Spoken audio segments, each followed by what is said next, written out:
So for every guest that I have on, I kind of go to their social media page, see what breadcrumbs I can pick up. I'm sure you do the same. And I couldn't help but notice, Shanni, that your Twitter went conspicuously dark for the entire month of November. What happened there? That is a hilarious first question to lead into. I have no idea. This is one of the craziest, most obscure things that's happened to me on social media. I got suspended. My account was it wasn't suspended like, oh, you're suspended for, an infraction. It's like, you're permanently suspended is the notice I had. And all I could see was the same Go Puff ad with Cardi B at the top of my feed for literally a month. I would log in and I would see that. And then I believe I only got unsuspended because Elon went and started unsuspending all of the accounts that got mass suspended or whatever it was. So I was in that mix, which is just one of the funniest things ever. But I don't know. My theory is maybe somebody reported me. But my other even more interesting theory is that I think it's because I kept logging on. Every time I would log on to Twitter, I wouldn't really tweet much. And I would just block all of the NFT bots that would tag me in the random NFT tweets. So I was blocking 4 or 5 accounts a day. And I think that maybe signified to Twitter, oh, this person's a bot. They're blocking too much. So I honestly have no idea what happened. But hey, I'm back. Well, thank God we have you back because you're a great follow on Twitter. And I then went to the Shanni Show Twitter handle, which you were tweeting from. And so many other people were quote tweeting and responding, hashtag free Shanni, so many tweets at Elon Musk. It was great. I don't know how I missed this on Twitter, this phenomena. This should have been one of the biggest stories on Twitter in all of November. It was a hilarious saga. I love that I got so many people to tag Elon in that. It was just so funny because the real issue was that it was right when the World Cup was happening and I really wanted to live tweet the World Cup. No one wants to tap through 6 Instagram stories of various oh my God, what just happened, during a random game. And I just really wanted to tweet, I wanted to live tweet this freaking tournament and I couldn't do it. So that was really the big angst when it came to that. That was just so upsetting. I think had it happened during any other month, I would have been probably more okay with it. But yeah, I can't believe so many people tagged Elon on my behalf. I really thank you to all those people. That's incredible. So we went down your resume and some of the things that you're doing we didn't even get into because I'm not even sure what you're allowed to publicly disclose yet. But we'll just start. So I want to start here because I'm dealing with this right now. I have so many ambitions, Shanni. You're a devout follower of my Substack page. I do the podcast. I do YouTube channels. I go on other people's, and that's the stuff I just do on my own time to fill my own personal goals.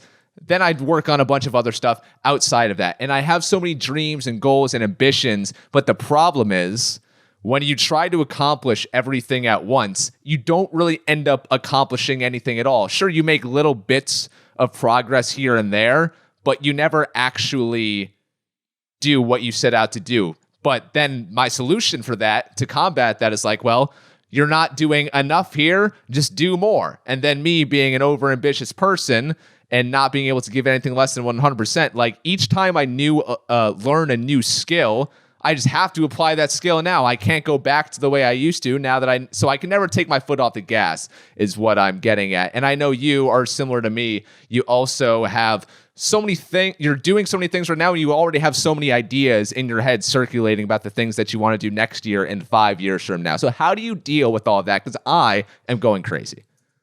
Yeah, I live in a dream world where I think that I can just accomplish everything all the time, all at once. And last night I was just sitting there. It was 2 a.m. I had just finished all of my work. That's legitimately, I am working from the morning until I am sleeping at the whatever o'clock in the AM. I committed to a dinner tonight and I don't even know how or why I did that because I never get work done before dinner hours. So I don't even it's just going to be so hectic, but I do need a break occasionally. But I was just sitting there last night, 2 a.m. and I'm thinking to myself, I don't even want to go to bed. I have so many more things I want to get done. And it's this crazy, I have to turn off my mind. And it's so hard for me to do that. And I think even a bigger issue right now is the fact that I can't smoke weed right now. I can't smoke anything because my throat, I've been having issues with it for the last couple months. And it's been a really big problem because weed used to be how I would shut my brain down, like how I would be able to calm down and relax and, slow things down. And now that I can't do that, and I'm not crazy about like consuming edibles all the time, like it's just not really my vibe.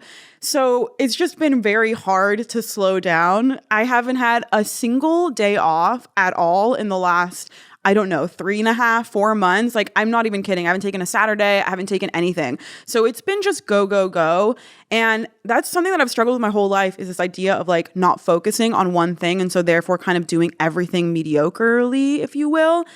And it's a problem. That's hard. That's hard to sort of combat that. But I'm a big believer that you can do a lot of things. And my big mantra going into 2023 is legitimately delegate to elevate. Like, I am trying to hire things out. I think you can relate to this as someone who's also a producer, also a host, and has like a ton of skills. When you have a huge skill stack, you feel like you should do it all. Like, why would I hire someone else, right? Exactly. I could just do it. Why would I pay to do something I know I can do?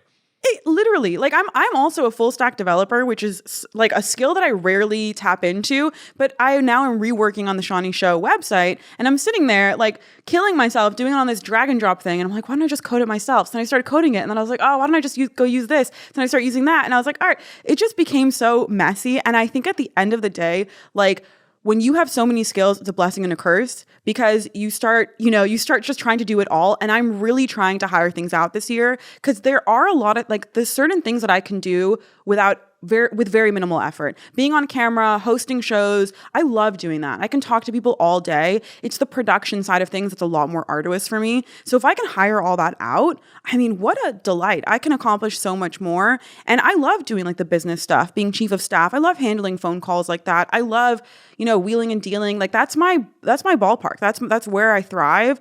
But if I can start hiring things out, as let's say like the social media director of the Jewish Journal, I'm starting to get my VA to create all of the graphics for me. So I'm not sitting there creating a bunch of Canva graphics for Instagram. That's just a waste of my time. Like, I'm good at it, but it's just a waste of my time. I can streamline that process. So I think it's about figuring out obviously your priorities and stuff, but I don't think that you necessarily have to like, I don't think that you have to pick. I really don't. I want to prove this year and the next year, like, just the fact that you don't have to choose and that you can do it all, but you do need a good team. You do need support. You can't do it alone. That's one thing that I believe in. I'm really glad that you said that, because I am a believer that you can do it alone. I've been doing it alone, and I do well alone. Whenever I used to fill out resumes back when I was 17, 18, and you list your skills at the top, and my mom, would help me out with my resume, she would say, put in your skills, team player. And I would say, I'm not a team player. I've always done everything my way, and it always ends up being the right way, and things get done well. But what I want to ask you is, I've struggled with delegating because I'm such a control freak. I want things to be done my way, because I know this sounds very conceited. It's usually the right way. I can rely on myself to get things done. I can always count on me. I can't count on other people. I've been screwed over many times before, and I have delegated before. Every time I've delegated to someone, it just never come out the way that I want it to. So when you're implementing this new mantra in 2023, how are you going to be able to stop yourself from just being like, oh, that's not how I want it to be. No, give me the reins back? What a good question, because I also struggle with that. It's funny, there was like a random reel where it was asking you these questions, and one of them was working alone, working in a group. And I just kept thinking of all the instances where I work in a group, I just end up having to do everything. Yeah. And it's so annoying. And there was literally one time in college during one group project that I can think back to that I didn't have to do everything. And I was only the video editor. And this group, it was 3 people. I remember it was Brian and what was this other guy's name? I can't remember. But we all worked together. Oh, John. We all worked together so seamlessly. Like, they went and filmed everything. They did everything perfectly. And then they sent me the footage, and all I had to do was edit it. I couldn't believe it. Like, my eyes were shocked. Compare that to like a radio project I did. I had to do every single thing. I wrote out all this, and we were like a group of 6 for that. And I did everything. I ended up having to step in as host because the person that was hosting freaked out midway, like during our final project, freaked out during the presentation. So I literally jumped in and I was like, oh, she had to go to the bathroom, and then proceeded with the show. So, my whole life, like, group projects have been a real big struggle. And I agree, like, that's a hard thing for me as well. But I am finding that, as I get older, you have to let go of the reins for perfection. Like, you can't necessarily want everything to be super perfect, but at the same time, there is good there are good people out there. There are talented people out there who know what they're doing, and it's a matter of finding them. And it's really, really hard to find them. But when you find someone who's talented and good, you never let go. This video guy that I worked with for the Soufganiot thing, he's now going to come with me to the Golden Globes. We're doing red carpet interviews. He's coming with me for all the other Jewish Journal video projects I have because he was great. I barely explained my vision, and he legitimately delivered exactly what I wanted. So, my VA, I just hired a VA out of the Philippines. Her name is Princess. She's incredible. She's, it's a process right now. We're in the first couple weeks. So there's a lot of training. There's a lot of, learning and stuff. But I'm happy to, as long as someone's willing and they're sharp and they can learn, then I'm happy to have that time and that flexibility at the beginning for them to sort of get their bearings, because eventually that's going to be so much more worthwhile once they really understand how I like things done and my system. And yeah, trust me, I've tried to train so many people in the past and it's been an absolute catastrophe. That's why I'm doing Ultimate Podcaster. It's the course that I'm releasing for podcasters. I want it to be a legitimate one-stop shop for people to learn how to podcast, because finding production help is so hard. And I'm sure you can relate to this. Like, people are, I could send a 20-minute tutorial video on how to do something and they will still send it back improperly. And these are talented people. So I really want to just build a workforce out there that can, I'm trying to help people learn skills for things that I actually need help with as well. You know what I mean? I want to find someone who's going to take my course and be like, hey, I crushed it. Let me produce for you. And I'll be like, yeah, please do. Please do.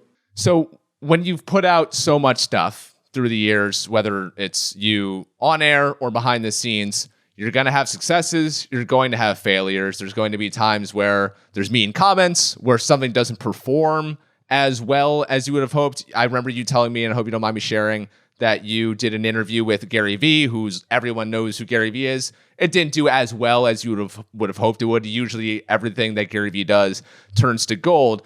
So how do you deal with when you're really proud of something that you've put out and it just doesn't get the positive feedback or the views, the likes, the clicks that you want it to? And how do you not let it allow your sense of self-worth and your psyche and your motivation to keep doing it? That's so interesting. I honestly don't care. Like, positive feedback to me is a lot less valuable than, or it impacts me a lot less than negative feedback. Mm-hmm. I definitely can go down like a bad mental rabbit hole with negative feedback. But over the years, I've allowed it to sort of stop getting to me. What's funny though is, like, if someone attacks me personally, I care a lot less than if they attack things that I'm working on. For example, like the Jewish Journal, I run the Instagram now and I have for the last few weeks. And it drives me crazy how negative people are in the comment section for it. Because I put so much time and effort into curating the content, to making the graphics. I love this stuff. And I love our paper. It's like a really meaningful community paper. We are ranked the best Jewish paper in the nation, like consistently, year after year. We're freaking phenomenal. And our content is meaningful. It's thoughtful. It's not like hot takes. It's really reasonable takes. It's nuanced. And it's just a beautiful piece of publishing. Like, I'm a big fan of it. And online, I also everything that we put online, a lot of it goes into the paper and vice versa. And I really, really love the content we produce, but we get so much hate on our Instagram. I mean, it's insane. They just pile on and they're so aggressive. And what's worse to me is that it's like, a community page, right? This is the Jews. This is like my people, my tribe. And they're all so mean. And I think that they think it's like some machine behind it that's creating the content for everything. But it just gets so crazy. So, if I get like a bunch of random stuff on my own personal page, or, oh, I hated this, or go die, like whatever, the death threats have never stopped. Since I had the Saniac podcast, I used to get like the most ridiculous death threats, because the reality TV world is like full of death threats. That's like one of their shticks. But I just don't even care as much.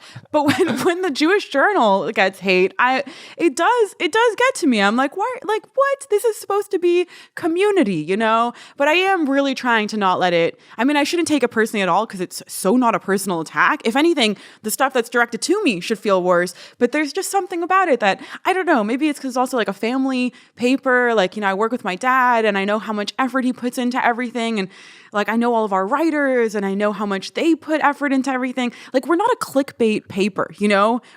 Our pieces are phenomenal. Like, they're so freaking good. And so, and sometimes I pick the wrong preview, for the social media post and I take the blame for that, but I can't sit there and read 1,000 words and pick the exact pull quote that's, I'm working off of what I'm kind of given. That's like, the pull quote, the subheading, whatever, the first 3 paragraphs.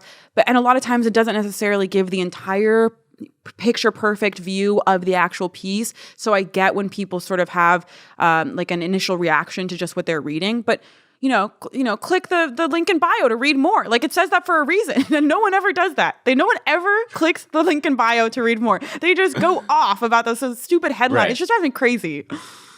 Yeah, so as you can see, it does obsess. No, it doesn't phase you at all.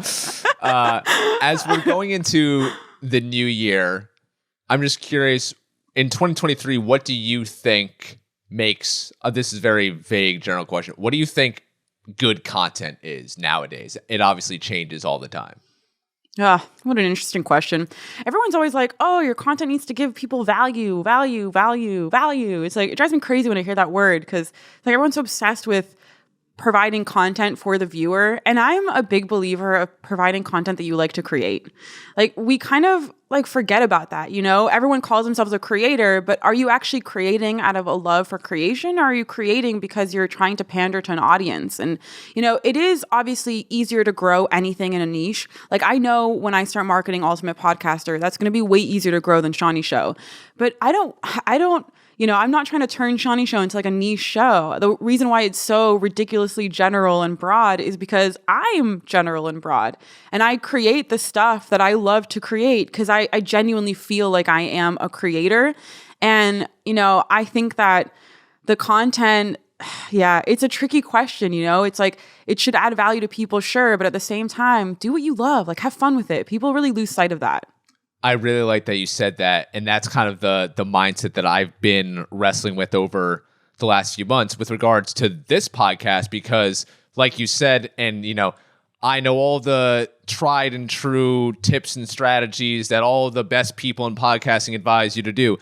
Get big guests, send out mass emails, people with big social media followings, do this, do that, have them retweet, blah, blah, blah. And I done that. I've had some people on this show in the past 2+ years who are really big names, big followings, people in the entrepreneur world, in the athletic world. I just didn't get any joy from it. These are people I don't really know. I don't have any connection with. And we're doing the thing over Zoom, which allows for even less connection than something in studio like your show does. So I kind of made the executive decision within the past few months. You know what? I'm only going to talk to people that I care about. I don't care if they don't have a blue check mark and 500,000 followers. I do this for me because I know that I have way more joy talking to someone that I know and care about, like you, Shanni, as opposed to the X person who was on Shark Tank in 2018 that I had on my podcast in 2020, who I have no relationship with. Yeah, it's such a fine line. And also a lot of people. I mean, the thing is, I just don't create content to grow. Like, for work, maybe it's a little different. For the journal, I am looking for things that are going to have a growth mechanism to them for sure. But at the same time, like, I just think for my own personal stuff, like, I just don't give a shit, I don't really care. If it takes 10 years for Shanni Show to get big, that's fine. I know eventually, like, the content's so good. I have great conversations. I love doing it. I'm never going to niche down as a person. It's something that I've come to the conclusion of. Like, I'm never going to be I just can't be one thing. I can do a lot of niche things, though. Like, I can do the food. I can do the reality TV talk. I can do Judaism. I can do MMA. I can do sports, I can do so many different things within those niches, but I will never just pick one lane. The idea of like, pick your lane and stay in it, stay in your lane. I never get that. Fuck staying in your lane. Like, there should be no lane. You should be wide open. There is a signal for a reason. Just put it on and move, Like, I just don't think that you should have to stay in one thing. You should do what you love. Everyone like always lose sight of that. They're so focused on growth and growth and growth and growth. And I don't know. I mean, I make money. I have like multiple real jobs that give me income. So I'm not really looking for everything else. And also I think, listen, like the reason why I am doing Ultimate Podcaster is because I think it can be a ridiculous passive income for me. I think it can be one of those things that will be super easy for me to grow in a niche that I love and I'm obsessed with and I know how to be able to talk about for God knows how long. Been doing podcasting for like a decade now. So it's something that and it's also something that I feel like people really need. But I just can't stand the idea of, you know, when people tell me, oh, well, you're never going to grow Shanni Show. You're never going to do this. You should, like, my Instagram is so miscombobulated. Like, you would never be able to understand, like, you know, there's no niche on my Instagram. I don't provide value in my reels. It's just hilarious. There's no box we can place you in, Shanni. That's no. What we try to do with people these days. But you are one of one. So keep doing you. Thank you. I can't fit in a box. You did tell me at one point that you want to be a billionaire. Not only that you want to, but that you know you're going to become one. Yeah. How do you intend on doing that? Yeah. Oh, yeah. Spot on. Well, first of all, content is king. And, you know, people have built media empires that have created billions of dollars before. Look at Oprah, right? She was like the OG. I think it's so feasible. Your goals, your dreams, like everyone always looks at me like I'm crazy when I talk about this stuff. But at the same time, anyone who really knows me, it's like, no, it's going to happen. You know, like they're like, oh, I could see that. Right.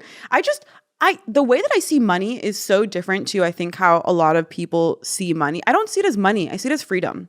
You know, I want to be able to do whatever I want, whenever I want. I want to be able to help whoever I want, whenever I want to. I want my parents to never have to think for another second in their life, like to be able to rest easy, to be able to sleep at night knowing that all of their kids and every single generation after them is totally taken care of. You know, I want my siblings to feel like we have so many creatives in my family. My sister doesn't really work. My mom is an artist and she hasn't sold a painting in a while. You know, it's like, I want them to be able to just like live their life and enjoy and create and not have to stress about this stuff. And you might not need $1 billion to do that. Fine. Okay. But I want billions. I want them. I want that sense of ridiculous, ludicrous freedom that comes with having such a safety net of financial wealth. And, you know, and I also think that there's so many things I want to do, so many things I want to be able to help with, and I want to have the power to do that. And I think that funds are one of the big ways that you can get things done in an efficient way.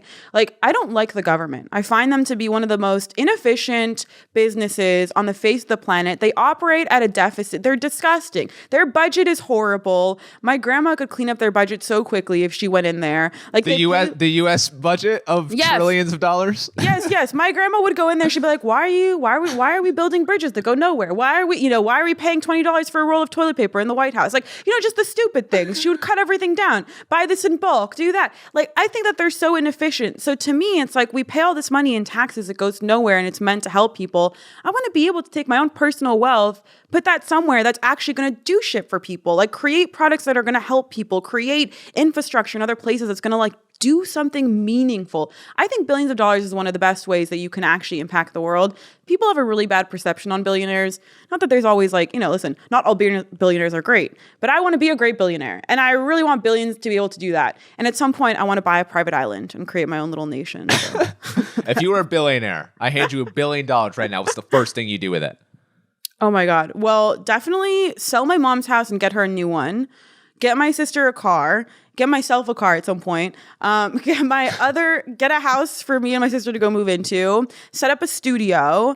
Create some sort of infrastructure that will be able to generate more income. Invest it for sure. Set up multiple different investment accounts. That way I can multiply that money like 10x. You've thought about this before. Oh my God. I have like a whole laundry list of things I want to do. Yeah, I've thought of it.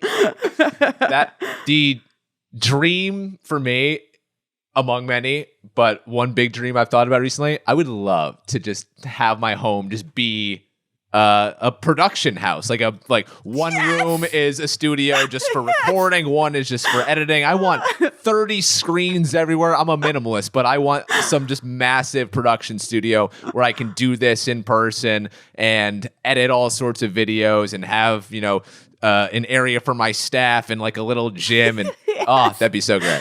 Oh my God, that's legitimately. So I've always had, there's actually a house on Zillow that I've had my eye on for a long time. It got sold like a year ago. It was really upsetting, but it had the perfect layout. And I wanted to buy that house and the house behind it and turn the house behind it into like a whole studio. I've legitimately dreamt about this where we have different sections. So it'll be like warehouse style and you'll have like the podcast section, you'll have the makeup section, you have a kitchen for food stuff. I'll have like a little sports section, a little solo recording episode section. Like I just want like literally a set for everything that I want to be able to produce. And then I want to have an entire other side for my team, the editing bay, the front desk, a green room, the kitchen lounge where everyone like has fun and we do birthdays and stuff. And then the bottom floor will be the whole gym. Like I have thought about this so much, and not only just the gym, but one side is going to have like all the mats where we can do like jujitsu and yoga and fun, striking and stuff like that. And then there's going to be like a whole weightlifting section and then a little cardio section. The cardio section will be little for a reason. And then, it's just going to be so great. And there'll be turf too, where we can do sleds and stuff. I've really thought this through. I think it's so apropos that you had Gary Vee on your podcast because, and I'm a big fan of his and follow what he says. You kind of come from the school of hustle culture that Gary Vee promotes, which the overarching belief being you love what you do so much and you do so much of it that it doesn't feel like work. It's just like you get in Gary Vee's off time, he goes garage sailing and makes videos about it, even though he's a multi-bajillionaire. He doesn't need to be making $5 profits at a garage sale, but that's what he loves doing. And it's like if you love what you do, you'll never work another day in your life. So it's that kind of where you're at. You work so much, but it doesn't even feel like work because you love it so much. Yeah, so that's where the delegating comes into play, because I want to get to the point where I'm only doing the things I love, which is legitimately like running things. I love managing people. I love being able to, I just want like a really solid team. So that way all I have to do is the stuff that is most time efficient and the stuff that I love. Like being on camera, being on air, I could just do this in my sleep. It's so much fun to me. I have a really good time talking to people, eating things on camera. If I could have a mukbang, I would, or a mukbang. There's so makeup tutorials. Like I'd love to do that kind of shit too. Like there's so many things that I love to do. And I really love like the business calls. I love like creating things and creating organizations and streamlining workflows. And it's just like really fun for me. So yeah, like in an essence, everything that I do now is I do love doing. There are little tasks that I would like to delegate off of my plate, but that's actually been happening in the last few weeks with my new VA and with this new video guy. And so like I'm starting to see how that's going to unfold. And that's why I am ramping everything up in all these different areas, because like I can do that, you know what I mean? So yeah, it's definitely, I mean, you do need to figure out what it is that you love to do. I think it will always be work, but I really love working. I have a really good time doing it. I love feeling like I'm getting things done. I'm accomplishing things. Like my brain barely slows down ever. So, yeah, I love it. Like I could just keep going. I could just keep going. I love it. I was actually laying, I mean, I'm not a 2 a.m., 3 a.m. guy. I'm a 10 p.m. guy, but I was laying in bed at 10 p.m. last night. I was like, wow, there's so many things that I want to do. I want to write this. I want to podcast about this when I'm up at 5 a.m. tomorrow. Yes. I like you. I love what I do so much. I love, because you get such a feeling of fulfillment and joy from knowing that the work you're doing is impacting so many people. With the Ringer MMA show that I work for, Work On By Example, the fans of that show love that show, and it makes their week. And there's moments that happen on the show that only we understand, and it's great. and I have other things like that as well. All of it's so fulfilling. I love it all. I want to know. Wait, I have to add a comment to that, because that's like a big thing for me is if you live in LA, this is hard to understand. Maybe it's a global issue, but there's a lot of problems in LA, like with people, with how they live, with their perception of reality. And it really upsets me because I don't blame my individual girlfriends for editing their photos to death or, doing this and feeling so insecure. It's not their fault per se, right? I don't hold them responsible for that. But I do think that A, it leads to more insecurities in younger generations. And B, it's society has just screwed them up to such a degree. And I see that with everybody I interact with. And I interact with 80-year-olds all the way to 15-year-olds. My jobs really span a large age demographic and gender demographic. So I'm seeing the way in which people live their life is so tortured. People are really tortured right now. There is so much sadness, there's so much depression, there's so much anger and anxiety. The anxiety is just through the roof about so many things.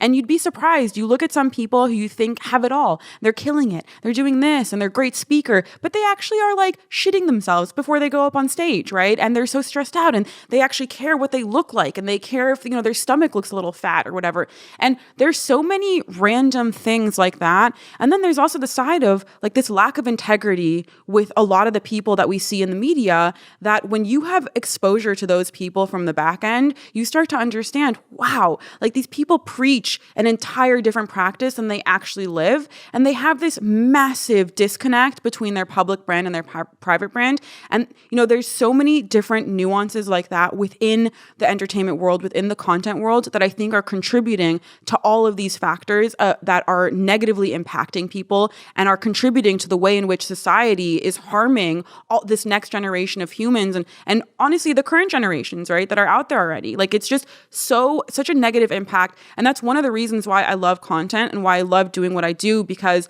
I don't have everything figured out by any stretch of the imagination, right? And I think that there's so much that I need to work on constantly, but I love doing it publicly. And I love being able to be a presence and to be proud of my presence in public and to know that what I put out there is an authentic, representation of myself. That's one of the reasons why I love looking shitty on Instagram. That's I think I look better in person than I do online. And that's something that I'm a big believer in. No makeup, bad hair, whatever it is, whatever I look like on my stories. The lemon, avocado face. Yes, yeah. Everything. I think it's so important because I feel like that is something that we don't get enough of. And so that's a really big thing. And how you're talking about how it brings you so much satisfaction to feel that impact from people. I think that is a huge reason of why I love creating and putting things out there and why I'm really not a private person. I don't, we did a privacy and internet class in college and I remember thinking I just don't care. So somebody taps into my phone screen while I'm on the toilet. That's weird for them to do. Do you know what I mean? But I just don't even, that's a human thing. I've never been embarrassed about human things. And I really want to make that a public thing. And I think that content is one of the best ways to do that. And I'm fighting an uphill battle against the entire Los Angeles because everybody here is upsettingly disintegrityful. I don't even know what the word is for that, right? They just lack integrity. Yeah. They just lack a lot of it. And so I think that we need more of that. That's why I love what you do also. And what the Ringer Show is so awesome because it's such a stripped down MMA show. It's really fun, It's a bunch of guys just shooting it and talking about this sport in a way that's really organic and raw and not just overly produced and, with the lights, camera, action and the fake thought up questions that are just pandering to everything. I really like that. It's authentic. It's not, and they're also not pandering to the UFC ever, which is great, right? And so I think that's one of the reasons why I gravitate to people who really have that, in them. And it's been something that I struggle with in LA all the time. Finding friends here who actually have that level of integrity is difficult. So yeah, I hear you on that. And I'm actually happy that there are people like you creating content like that because we need it. Thank you. I appreciate that. Do you deal with, because I know I do, a lot of the things that you said that the younger generation, especially people in LA, are insecurities, anxiety, stress to those levels? Are you dealing with that? It's such an interesting question. Insecurities, I've really gotten over a lot of that stuff. I think the thing is, once you start to understand that even the hottest people feel shitty about themselves, I just don't care. You know what I mean? There's literally the hottest people I know are the most in shape people I know are so stressed out about their bodies. It's I can't even. And I have a really good grasp of the general world. I've traveled a lot. I understand I'm pretty hot, you know, like I wouldn't say I'm like a 10 by any stretch of the imagination. I've seen models in LA, like my friend Laura, she's a 10. She's a 10. Like, oh my God, you have to meet her in person too. And her personality, what a 10, right? I wouldn't consider myself a 10, but I think I'm hot enough, right? I love the way I look. I'm actually more of a fan, I think, of my physical appearance than other people are, which is great. And I just don't care about that kind of stuff. Like, I just don't think that it's as important as, like, yeah, I just think because I'm so surrounded by so much vainness in LA, I've almost like offshoot to the complete other direction. I think had I been in a different society or a different place, I might feel more insecure. But I'm literally surrounded by some of the hottest people, and they're so stressed out about that. And I'm surrounded by people who are great speakers, and they think that they're bad speakers. You know, I'm surrounded by people who are great dancers, and they think that they're bad dancers. Like, it's so weird to me that the people with the highest level are still stressed. So I just let go of it all. And anxiety is one of those things that I've just never had. I've never really gotten anxious about stuff. I will occasionally get panic attacks, but that's like once a year, and usually surrounding family issues. That's something that I definitely like, but I've gone a lot better at dealing with that, deep breath practices and things like that. But just general anxiety, yeah, I don't know. I think I got sent away to boarding school in Wilderness when I was a super, super young kid. And so I've always been in therapeutic environments from like the youngest age. And I think because that all started so young, I was doing a lot of work on myself before I even came up to some of these sort of issues. And when you develop those tools and that tool set before you even approach a lot of these problems, you have a really good way of dealing with them. And so I think that definitely was beneficial to me. But yeah, you just have to remember, like, everybody feels shitty. There's what's that audio that's going around on Instagram?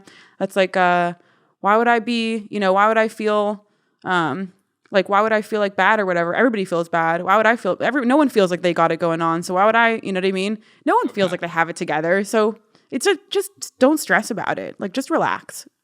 So you're 30 years old, I believe, right? Hey. Yeah, so you're yes. 30. So you're able to see this kind of from an elevated sense. You've been around the block for a while. You've been in content for a while. You have the advantage of knowing a world in which all this stuff that we have now doesn't exist, whereas maybe kids in college or some of the young people that you're surrounded by in Los Angeles don't have that advantage because this is the world that they know. So what would you say to those people who don't see the world that you do to try to tell them, hey, like, we all struggle with, or this is not the end all be all, you're hotter than you think, et cetera, et cetera. Yeah, I can't imagine growing up with Instagram. Oh my God. We had YouTube? Like, I can't even fathom.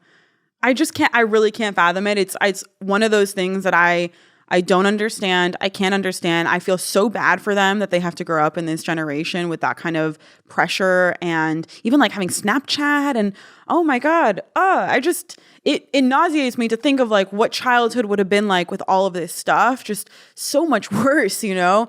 So I really can't understand it. All I will say is that it gets so much better. Like, life gets, oh my God, so much better. I used to deal with immense depression. I used to deal with taking things personally really hard. I would isolate myself. I used to feel like, you know, if somebody didn't, like, if people didn't text back, like, oh my God, they hate me. But I don't even text back now. You know what I mean? So it's like, and I don't hate anyone. I'm freaking busy. Like, so I just think that learning how to not take anything personally is so important.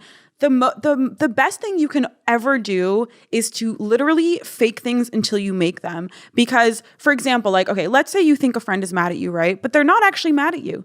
But you think that they're mad at you. So you go out of you feel uncomfortable around them. You start acting like they're mad at you. That tension starts to build. And then next thing you know, they are mad at you because you're being a little bit weird, right? And then now you've built this really weird dynamic with someone. But if you had just told yourself, okay, they're not mad at me. Like, I'm just taking this personally for some weird apparent reason. You know, this is actually so irrelevant. Nothing's actually happened here. Let me stop overthinking. And then you go into that environment without overthinking, not thinking that way. That scenario is going to end up a lot better in the long run for you. And the other thing is, you know, reality is only your perception. right? So even if someone's mad at you, if you're not aware of it or you don't care about it, it doesn't have to bother you. Like, you can live in your own little world. You don't need to live in the actual, you don't need to think about other people. You don't have to think about what are they thinking about, what are they doing. Like, your perception is the only thing that matters. So if you just focus on keeping your perception positive and you focus on only thinking about things that bring you joy and positivity and light, then none of that stuff has to actually impact you. Like, it doesn't actually matter. Who cares if someone's mad at you? Are you mad at them? No. So treat them fine, I'm so inspired by you right now, Shanni, and we haven't talked about 8 of the bullet points that I wanted to get to. I suppose this is why you do a 3-hour podcast, so that you can try to squeeze all that in. I'll choose the lesser of the controversial topics here. Wait, there's controversial topics? Yeah, there's controversial topics, but we don't have enough time for. It's so controversial that we don't have enough time for it. That if we were to get into it, it would be a disservice to the topic for how little time we spend on it. So I'll talk about this with you instead. You are the crypto queen. You love NFTs. You were really big on Twitter Spaces and in Clubhouse during the pandemic, especially when all of this kind of blew up.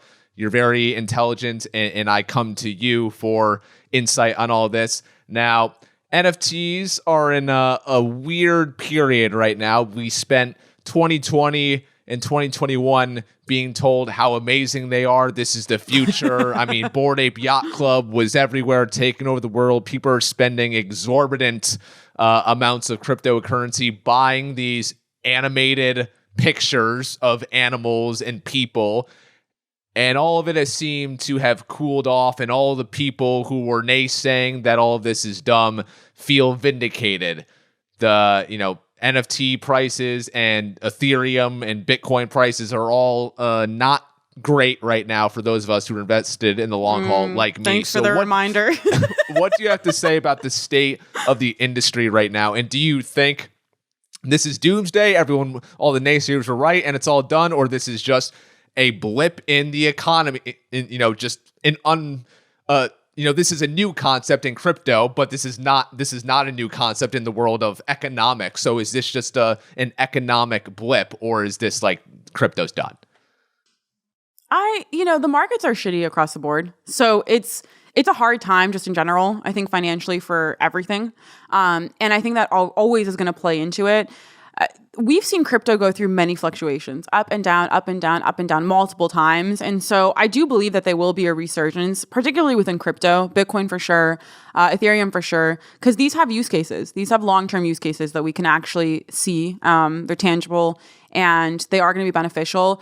How long it's going to take for them to come back up, who knows? My portfolio would like it to happen sooner rather than later. I think everybody's would. NFTs is a different ball game. I believe that the technology for NFTs is incredibly useful, especially when it comes to ticketing and events. I do believe that is one use case for NFTs that is just unbreakable, and the future for sure when it comes to ticketing and events. It's hard to argue against it, really, especially when you factor in like how inconvenient regular tickets are now, and how much more convenient they can be in the future. So I do believe there's that. The art aspect of NFTs has always irked me just a little bit because I come from a family of artists, and not a single one of my friends who is in NFTs has ever tried to buy a physical piece of art from any of my family members. And they have seen multiple photos of the art. They know what's in my house. They've been to my house. They've seen my mom's art. They know what they have to offer, and it's phenomenal. My sister is also an incredible artist. My little sister also, she does custom shoes and sneakers.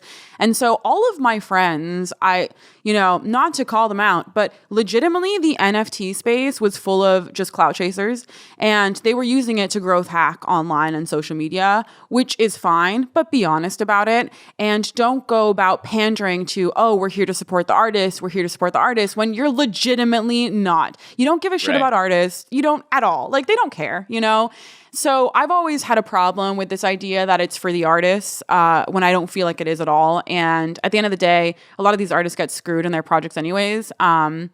But yeah, I just, I think that there is a huge value to the technology of NFTs, but whether or not the real benefit is, in buying this like digital art, I don't know that that's really there. Like you can't, like, listen, everyone always jokes, like you can't copy paste, you know, or control whatever and save the screenshot, but you can literally like just screenshot any NFT and it's yours. Like you can hang it up on whatever wall, and you might get sued if you put it up on, you know, a commercial wall or something, but you can have it in your house. Why not? Who's, you know, no one's going to kill you if you print out a Bored Ape that's not yours. I had a V friend, Yes. the Caring Camel, proud owner of it. And when I moved into my place in Portsmouth, New Hampshire, my mom printed out a photo of the Caring Camel and put it in a frame by my bedside. So it was like, you actually can do that and go around claiming it's yours. It was mine, but I could have acted like it wasn't.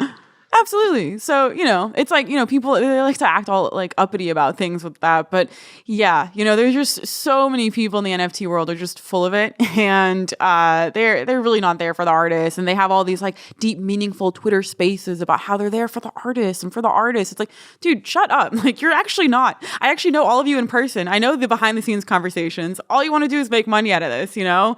But yeah, the tech is there. Crypto is for sure there. I mean, there's a real long-term use case for crypto in and of itself, right? Like we're moving away from these borders and countries and things like that with a more like just global workforce, a global economy, global, like everybody, we're all global citizens at this point. You know, I've been to so many places, and I think it's crazy how hard it is to immigrate to certain countries. I think it's just crazy that there are like these massive barriers, you know, and it seems so nuts to me, because the world, I feel like, should be, you know, our oyster, not to be like cliche, but it is there. Like everyone is just a person and they just happen to be born in a different place. And like, I just don't think that there should be these massive barriers. And I think borders are kind of an issue. So I do think crypto does help break those down, which is awesome.